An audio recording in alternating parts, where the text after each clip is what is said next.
Imagine the Justice League, but it's the year 3001. Superman's a cocky jerk, Batman hates being a hero, and Guy Gardner, let's just say pronouns are the least of his problems. This issue is chaotic, colorful, and completely unhinged, in the best way possible. You've got Giffen and DeMatteis bringing back that signature Justice League International insanity, Howard Porter going off on the artwork, and Supergirl just crash-landed into the middle of it all after a 1,000-year nap. You're in for a wild ride, so buckle up and let's dive into Justice League 3001.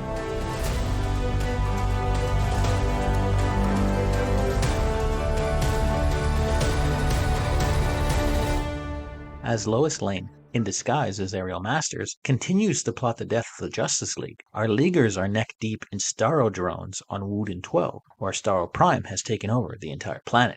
Anger turns to confusion when a drone informs the team that Ariel has been playing both sides. Meanwhile, a ship crashes down on the planet and none other than Supergirl emerges, though she is no DNA clone. This is the original Kara Zor-El, who has been dormant for 1,000 years. Supergirl easily finds Starro Prime and begins peace talks, much to the chagrin of Ariel Masters. Keith Giffen was one of the writers on the story. Giffen was known for his work on DC's Legion of Superheroes and Justice League titles, as well as being the co-creator of Lobo, Rocket Raccoon, and Jaime Reyes, the second Blue Beetle. Working closely with Giffen was writer J.M. DeMatteis. DeMatteis succeeded Jerry Conway as writer of the Justice League of America. When that title was cancelled in the wake of the company-wide crossover Legends, DeMatteis stayed through its relaunch as Justice League International. The Giffen-DeMatteis team worked on Justice League for 5 years and closed out their run with the breakdown storylines of 1991 and 92. In 2013, he took over DC's Phantom Stranger and launched the 12-issue Larfleeze series with Giffen. DeMatteis became the writer of Justice League Dark in October of 2013, and again with Giffen launched Justice League 3000 in December. Speaking exclusively to Read the Freaking Comics, DeMatteis discusses this series. I loved working with Giffen and our amazing artist on that series. We could have gone on for years. I was very disappointed when DC pulled the plug. This issue cover and interior was created by Howard Porter. Porter's first major run was as penciler on DC's The Ray Volume 2 in 1994. He also worked on JLA with Grant Morrison. In 2006, DC announced Porter would pencil the limited series The Trials of Shazam, collaborating with writer Judd Winnick. Unfortunately, he was unable to finish the series because he severely injured his hand and had to take time out of comics for recovery. Upon his return 2 years later, he became the regular penciler on Titans and was the first artist for the Doc Savage series. He then became the regular penciler on DC's Magog. Letterer Rob Leigh has worked on DC's flagpole series like Superman, Green Lantern, and The Flash. His 30 years of experience has led him to become one of the most sought-after letterers. In 2023, he co-funded Ghost Machine alongside Jeff Johns, Gary Frank, and Brian Anderson. Speaking exclusively to Read the Freaking Comics, Leigh discusses this issue. Team books always present challenges. Lots of characters, often large amounts of back and forth dialogue, and so forth. From a letterer's perspective, this becomes an exercise in problem solving. How do I fit all the copy? Can I figure out a way to do so without covering vital art? How do I maintain the proper reading order of the balloons in relation to where the characters are positioned?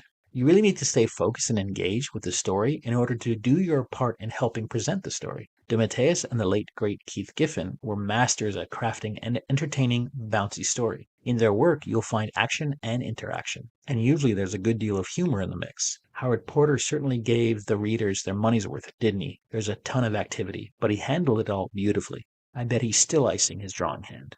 By the way, I don't know if Keith did it in the breakdowns or if it was Howard's idea, but did you catch the panel layout design on page 10 that is in the shape of the GL Lantern insignia? Masterful. This issue was edited by Brian Cunningham and Harvey Richards. From 1993 to 2008, Cunningham was editor at Wizard magazine before moving over to DC. During his tenure, he worked on titles like Doomsday Clock, Batgirl, Aquaman, and Justice League. After DC Comics, he worked as an editor at Dynamite Entertainment, working on the Project Superpowers series as well as with Immortal Studios. He was then editor-in-chief at Aftershock Comics before the publisher announced bankruptcy. In March of 2024, he was made editor-in-chief at Ghost Machine. Harvey Richards worked at DC Comics for over 2 decades and contributed to a wide range of titles across the DC universe, working on projects that span both mainstream superhero series and licensed properties. He worked on titles such as Superman, Trinity of Sins, Titans, Scooby-Doo, and Suicide Squad. Richard made headlines when he quit DC in 2019 and accused management of stifling his promotion prospects due to racism. Executive editor Bobby Chase has had a long and varied career in the comic book industry. She worked for Marvel throughout the 80s and 90s. In 1995, she was one of Marvel Group's editors-in-chief, the highest level a female editor has ever achieved at the company. In 2015, she moved over to DC to become Vice President of Talent Development until 2020. For DC, she has edited such titles as Batgirl, Nightwing, Teen Titans, and Red Hood. The Justice League in the 31st century are said to be clones. However, this isn't exactly the case. Project Cadmus, a genetic engineering corporation, had held the genetic material of the greatest past original Justice League heroes for over a millennium. They used those samples to recreate Superman, Green Lantern, Batman, Wonder Woman, and the Flash. Cadmus didn't clone the Justice League entirely from scratch using just DNA. They used living donor bodies as templates. The genetic material was spliced into these donors' bodies, effectively overwriting their biology and identity to create the League. The cloning process used by Cadmus was flawed and rushed, leading to imbalances in personality and memory retention among the entire Justice League 3000 lineup. Clones in comics have been used as far back as the mid-70s. Amazing Spider-Man 149 from October of 1979 features the debut of Spider-Clone, a clone of Peter Parker created by the villain the Jackal. This story became the foundation for one of Marvel's most controversial and expansive arcs, the Clone Saga, which was revisited in the 1990s. Other famous clones includes copies of Bart Allen, Doomsday, Cable, Emma Frost, Gwen Stacy, Jean Grey, Silver Surfer, and Wolverine. Starro made his first appearance in The Brave and the Bold number 28 in March of 1960. Created by Gardner Fox and Mike Sekowsky, the issue was also the first appearance of the Justice League of America. We'd have to wait another 17 years until we see Starro again, this time in an 11-page Aquaman story in Adventure Comics 451 between May and June of 1977.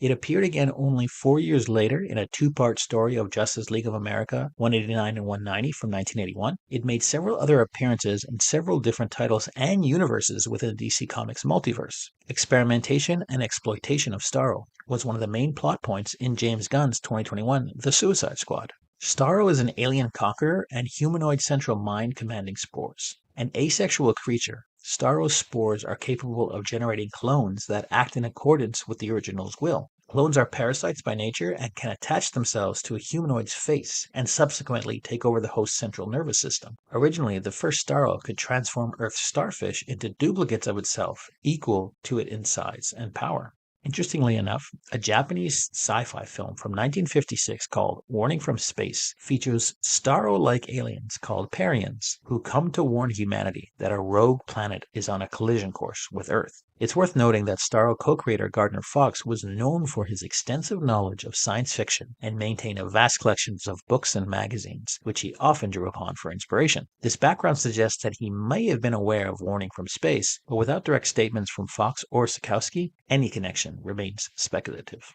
This wild and wacky offshoot of the Justice League series, which is most definitely not a continuation of Legion of Superheroes timeline, although it could very well be if it wanted to, is a fun trip to take if you don't mind seeing your favorite superheroes in a completely different light. Taking a page right out of Justice League International, these heroes aren't exactly who you may want to call in an emergency. Writers Giffen and DeMatteis are at it again in this goofy future version of the Justice League, but this time we've got a gender-confused Guy Gardner, egotastic Superman who can't fly, and a Batman who doesn't really want to play superhero. I quite enjoyed this limited series run. I found the writing to be fresh and was obviously not meant to take itself too seriously. I mean, think about it. You have a planet full of Starro drones, a Supergirl who's took the long way around to get to the year 3001, and the Flash calling Superman Clarkie. Yeah, this isn't going to be for everyone. As usual, Howard Porter always delivers. The pages are overflowing with colors and action. There's no wasted space in this issue. It's a treat for the eyes. So if you don't hold the Trinity in too high a regard, I definitely check this series out. Unfortunately, time hasn't yet started to impact its cover price too much. I'm seeing near mint versions of this comic selling for $3.99 on eBay. MyComicShop.com has some selling for $2.50, and SilverAgeComics.com has it selling for $1.99. In 2015, DC was in a healthy financial state. It was part of the larger Warner Brothers Entertainment, which had a strong market value. While a specific financial statement for DC in 2015 isn't really available, it's reasonable to infer that it was part of the larger and financially successful company. Warner Brothers Discovery reported market value of $69 billion indicates a significant level of financial strength. This suggests DC, as a major division within that structure, was likely financially stable and contributing positively to the parent company's overall performance. In 2015, DC sold approximately 25 million comic book units through Diamond Comic Distributors, generating an estimated $96 million in revenue. It had a 26% unit market share and a 25% dollar market share of the total comic book market. The top 5 DC comics sold that year were predominantly Batman-related titles such as Batman 40, 41, and 44, Justice League of America #1, and Dark Knight 3, The Master Race #1. Despite these numbers, DC announced a line-wide relaunch called DC Rebirth just 1 year later. The new line would launch with an 80-page one-shot called DC Universe Rebirth, written by Geoff Johns. The relaunch was meant to bring back the legacy and heart many felt had been missing from the DC characters since the launch of New 52. Rebirth brought huge success, both financially and critically. In 2015, the North American comic book industry experienced significant growth, with total sales of comics and graphic novels reaching $1.03 billion, a 10% increase over the previous year. This marked the first time since the early 90s that the industry surpassed the billion-dollar mark. The surge was largely driven by the expanding audience for comics, including increased interest from women and younger readers. While print sales flourished, digital comics experienced a downturn. After 6 consecutive years for growth, digital comic sales in North America declined by 10% in 2015, falling to 90 million. This decrease was attributed to market saturation of digital devices and a slowdown in new digital consumers. I was surprised to see this volume of ads in this comic from 2015. I assume the uptick in sales justified it. This issue has ads for Blu-ray DVDs, Wrigley 5 gum, DC subscription services, cable TV, LootCrate.com, remember them? Eagle Moss Collections, various DC titles, Munchkin Steampunk Deluxe, Mars Snickers Chocolate Bars, and PS4's Batman Arkham Knight. Released that year, Arkham Knight is an action-adventure game developed by Rocksteady Studios and published by Warner Bros. Interactive Entertainment. The game is presented from a third-person perspective, with a primary focus on Batman's melee combat, stealth abilities, detective skills, and gadgets. Batman Arkham Knight received a generally favorable review from critics for the PlayStation 4. This week I wanted to find a comic shop with an interesting name to match our deep dive. I couldn't find a store named after Starro or a member of the JLA, but I did find this comic shop located in Dartmouth, Nova Scotia called Strange Adventures. This Canadian comic shop chain was named after the classic DC Comics anthology series Strange Adventures, which ran from 1950 to 1973. The store has received multiple accolades, including the Will Eisner Spirit of Comics Retailer Award. If you're in the Dartmouth area, I recommend checking this one out at 101 Portland Street in Dartmouth, Nova Scotia, or visit strangeadventures.com. If you had fun hanging out with the weirdest Justice League this side of the 31st century, don't forget to smash that like button, subscribe to Read the Freaking Comics, and ring the bell so you never miss a deep dive. Got a favorite forgotten gem, chaotic crossover, or clone catastrophe you want me to cover? Drop it in the comments. And hey, support real comic creators, buy physical issues, tip your local comic shop, and follow the amazing writers and artists behind these stories. Thanks for watching, and remember, read the freaking comics.